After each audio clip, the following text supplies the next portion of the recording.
We want justice we want justice అనుకుంటా BRS party మాజీ మంత్రులు ఎమ్మెల్యేలంతా పోయి బిఆర్ అంబేద్కర్ సార్ విగ్రహం కాడ ధర్నా చేస్తుర్రు. మాజీ మంత్రులకు ఎమ్మెల్యేలకు రోడ్డెక్కవలసినంత కర్మేం పట్టింది? ఎందుకు సడకు మీదకి ఎక్కి న్యాయం కావాలని న్యాయ పోరాటం చేస్తున్నారో? ప్రజల కోసమా వాళ్ళ పార్టీ అభ్యర్థుల కోసమా? ఏది అరుచుకుందాం పారి.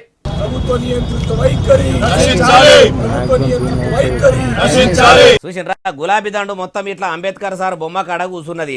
ఎందుకు ఇట్లా చేయి సర్కారు మీదికి సమరం చేస్తున్నారు అంటే మాజీ మంత్రి జగదీష్ రెడ్డి సారు అసెంబ్లీలో స్పీకర్ సార్ మీదికి మరల పడ్డందుకు సార్ను సస్పెండ్ చేసి స్పీకర్ గారు సభను వాయిదా చేసిండట. జగదీష్ రెడ్డి సారు అంతా ఏం తప్పు చేసిండు, ఆయనను ఎట్లా మీరు సస్పెండ్ చేస్తారని ఇట్లా కారు పార్టీ లీడర్లు మొత్తం న్యాయం చేయాలని అంబేద్కర్ విగ్రహం కాడ ధర్నాకు దిగిర్రట. మాజీ మంత్రి కేటీఆర్ సార్ మాటలు కూడా ఇనుండ్రి. పేరు గొప్ప ఊరు దిబ్బ అన్నట్టు పేరుకేమో ప్రజాపాలన చేసేవేమో అన్ని అప్రజాస్వామిక పనులు అన్నట్టుగా ఇవాళ ఏకపక్షంగా పెద్దలు జగదీశ్వర్ రెడ్డి గారి గొంతు నొక్కడం అంటే ఇది జగదీశ్వర్ రెడ్డి గొంతు నొక్కడం కాదు, ఆయన ఒక్కడికి జరిగిన అవమానం కాదు. ఈయనరా ఏమంటుండో అట్లనే జగదీష్ రెడ్డి సార్ కూడా ఏమో అంటుండు, ఆయన ముచ్చట కూడా ఇనుండ్రి. ఇవాళ నా సస్పెన్షన్ అనేది పెద్ద ఇది నన్ను భయపెట్టించే అంశం కాదు. ఇంతకంటే ఎక్కువ దుర్మార్గాలను ఎదుర్కొని వచ్చినాం.